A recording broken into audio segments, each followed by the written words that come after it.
நம்ம ஏற்கனவே அதிமுக ஆட்சி இருந்தது, உங்களுக்கு நல்லா தெரியும். 19, 20, 21 ஒரு கொடிய நோய், வைரஸ் நோயின்னு பார்த்தீங்களா? எவ்வளவு கஷ்டப்பட்டான். அந்த வைரஸ் காற்றிலே பரவி அந்த வைரஸ் பாதிக்கப்பட்டவர்கள் உயிரிழக்கின்ற அளவிற்கு ஒரு கொடிய நோய். அந்த கொடிய நோயோட மிக கடுமையானது கரூர்ல காற்றுல வந்து கலந்து தெற்கு சட்டமன்ற தொகுதியில பரவி இருக்குது. திருப்பி சொல்றேன், கொரோனா வைரஸ் தொற்று கூட மருந்து இருக்குது. இப்ப வந்த வைரஸுக்கு மருந்தே இல்ல. அது ஏதாவது பாதிக்கப்பட்டு விட்டா உங்களுக்கு உயிருக்கே ஆபத்து விடும், உங்களுடைய வாழ்க்கைக்கு உழ வச்சிருவாங்க. கரூரை முடிச்சு கட்டி கோவை மாநகரத்தில் தெற்கு சட்டமன்ற தொகுதியில் நுழைஞ்சிருக்கிறாங்க. அவர்களை விரட்டி அடிப்பீங்களா? சத்தமா சொல்லுங்க, விரட்டி அடிப்பீங்களா? சிந்திச்சு பாருங்க. ஒருவருக்கு ஆண்டவன் மூளை எதுக்கு கொடுத்திருப்பாங்க? நல்ல வளர்ச்சி திறந்து கொடுத்திருப்பாங்க. நல்லதை செய்ய வேணும் ஆண்டவன் மூளை கொடுத்திருப்பார். ஆனா ஒரு மனிதனுக்கு மூளை கொடுத்தது சிந்திக்கிறது பூரா தீய சக்தி தான். சிந்திக்கிறது பூரா தீய எண்ணம், தீய எண்ணம். அல்லாஹ் அப்படிப்பட்டவர் இந்த தொகுதியில் நிற்கிறாரு. அவரை தோல்வியடை செய்வீங்களா? யாரை பத்தின்னு தெரியும், நான் பேரை சொல்ல விரும்பல. பேரு சொன்ன அது தகுதி இல்லாத பேரை சொல்றது தவறு என்று நினைக்கிறேன். அவர் யாரு? 10 ரூபாய்க்கு மதிப்பு கொடுத்தவர், 10 ரூபாய்க்கு அடையாளத்தை காட்டினவர், மதிப்பு கொடுத்தவர். ரோடெல்லாம் போட மாட்டாரு, ரோடு போட்ட மாதிரி பணத்தை எடுப்பாரு.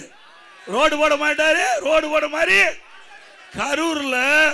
கரூர் சட்டமன்ற தொகுதியில் ரோடே போடாத பணத்தை எடுத்து நான் சட்டமன்றத்தில் பேசி அறிக்கை விட்டு அந்த ரோடு ஓடாத பணத்தை எடுத்தவர்கள் மீது வழக்கு பதிவு செஞ்சிருக்கிறோம்.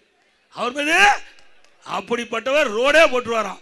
நீ எங்க ரோடு போட்டா அந்த ரோட்லயும் கொள்ளையடிக்கிற கட்சி தானே திமுக கட்சி. நல்லா சிந்திச்சு பாருங்க. இப்ப பேசின வாய் தான் அன்னைக்கு பேச்சு. கரூர்ல என்னென்னலாம் பேசுன திரு செந்தில் பாலாஜி, என்னென்னலாம் பேசுனீங்க? அருமை சகோதரர் என்கிட்ட சரியா சொல்ல விட்டுட்டாரு. திரு வேலுமணி அவர் இருந்தா ஒரு எல்இடி போட்டு காட்டியிருப்பேன், என்னென்னலாம் செஞ்சான்னு படம் பிடிச்சு காட்டியிருப்பேன். இதே ஸ்டாலின், இதே வாயி, இதே தோரடியில கரூர்ல பேசுறாரு. யாரு பேசுறாரு? இன்றைக்கு இருக்கிற முதலமைச்சர் புகழ்ந்து யார புகழ்ந்து பேசுறாரோ அதே புகழ்ந்த பேசின வாயி நாக்கு அங்க கரூர்ல பேசுது. அவர் மிக மோசமானவர். அவர் வெவ்வேறு மாதிரி எல்லாம் பேசினார், அது வேண்டாம், அசிங்கமா எல்லாம் பேசினார். பிறகு அவர் தம்பி பத்தி சொன்னார். அவர் ஆழ்கடத்திலே சம்பந்தப்பட்டவர். யாரு? இங்க நிக்கிற வேட்பாளருடைய தம்பி ஆழ்கடத்தில் ஈடுபட்டவர். அவர் ஸ்பிரிட் கடத்தினவர். நாம சொல்லலீங்க. இன்றைய முதலமைச்சர் யார் புகழ்ந்து பேசுறாரோ அவர் சொன்ன வார்த்தை தான் நான் சொல்றேன். ஆதாரத்தோட நம்முடைய வேட்பாளர் உங்களுக்கு அந்த பேட் இருக்குது பாத்தீங்களா தம்பி, பேடல பதிவு பண்ணிக்க, வீடு வீடா காட்டு. இதே ஸ்டாலின் எப்படிலாம் பேசினாரு, இந்த வேட்பாளர் பத்தி எப்படி பேசினாரு, நாறு நாரா உரிச்சு காட்டணும். அப்படிப்பட்டவரை எப்படி புகழ்ந்து பேசுறாரு? இதுக்கு என்ன காரணம்? தப்பு. என்ன? கரெக்டா மாமூல் கொடுக்குறாங்க. தலைமைக்கு சேர வேண்டியத கரெக்டா போகுது. நான் ஏற்கனவே சொன்னேன், ஆண்டவன் வந்து நல்லது செய்யறதுக்கு மூளை கொடுப்பார். ஆனா எந்தெந்த வழியில இதை சரி பண்ணணுமோ, எந்தெந்த வழியில இதை அதுக்கு மேல சொல்லக்கூடாது. தேர்தலில் விதிமுறைகள்லாம் இருக்குது. அதனால இதை எப்படி எல்லாம்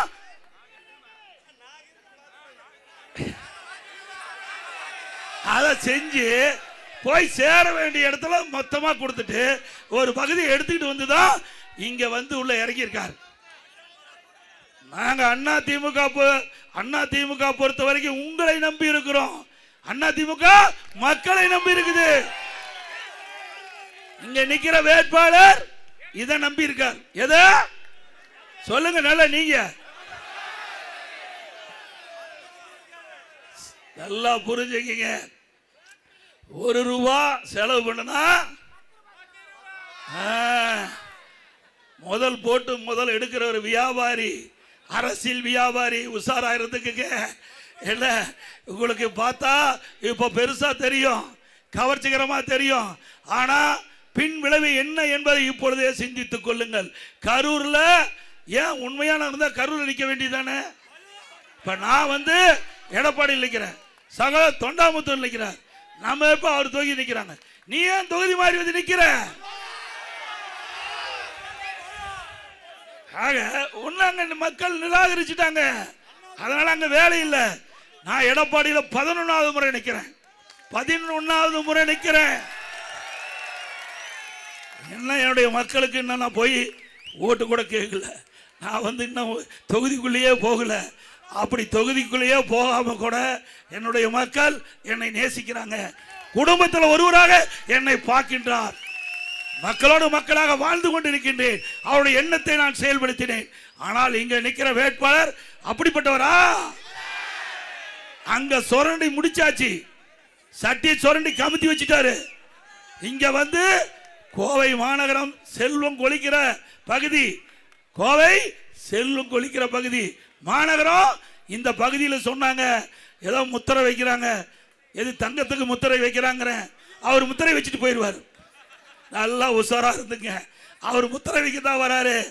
அந்த அந்த தொழிலையும் அவர் ஆரம்பிச்சிருவார், அந்த தொழிலையும் ஆரம்பிச்சிருவாரு. அந்த தொழில் அம்போடு போக வேண்டியதான். உஷாரா இருந்தா பொழைச்சக்கொள்ளலாம். ஒரு படத்தில் சொன்னாங்க, விழித்துக் கொண்டவர்களெல்லாம் பிழைத்துக் கொள்ளாரு. இந்த தெற்கு தொகுதி சட்டமன்ற தொகுதியில் விழித்துக் கொண்டால் நீங்கள் பிழைத்துக் கொள்வீர்கள், அவ்வளவுதான். அப்புறம் சட்டமன்றத்தில் இங்கதான் இல்ல, சட்டமன்றத்தில் என்னென்னலாம் பேசுறாரு தெரியுமா? இதே செந்தில் பாலாஜி திரு கருணாநிதி பத்தி என்னென்னலாம் பேசினாரு, கடுமையா பேசினாரு, கடுமையா பேசினாரு. சட்டமன்றத்தில் பதிவு நீக்க முடியாது. அதே திரு ஸ்டாலின் பேசினாரு. அவர் டிரான்ஸ்போர்ட் மினிஸ்டர் இருக்கும்போது, இங்க நிக்கிற வேட்பாளர் டிரான்ஸ்போர்ட் மினிஸ்டர் அண்ணா திமுக இருக்கும்போது, இந்த டிக்கெட் அடிக்கிற மிஷின் இருக்கு பாத்தியா, அதுல ஊழல் பண்ணான்னு பேசினாரு. இப்படி எல்லாம் பேசிவிட்டு புனித நீராடி தூய்மையானவரா நிக்கிற மாதிரி அடையாளத்தை காட்டுறார். நல்லா பாத்துங்க, 5 கட்சி அமாவாசை. அவர் போகாத கட்சியே கிடையாது. 5 கட்சிக்கு போனதுல மட்டும் ஒரே 5 ஆண்டுல 2 சின்னத்துல நிறுத்தின பெருமை இங்க இருக்கிற வேட்பாளர்கள். முதல் அண்ணா திமுக நின்று ஜெயிச்சாரு, பிறகு அண்ணா திமுக இருந்து வெளியே நீக்கிட்டோம், போய் திமுக நின்று ஜெயிக்கிறார்.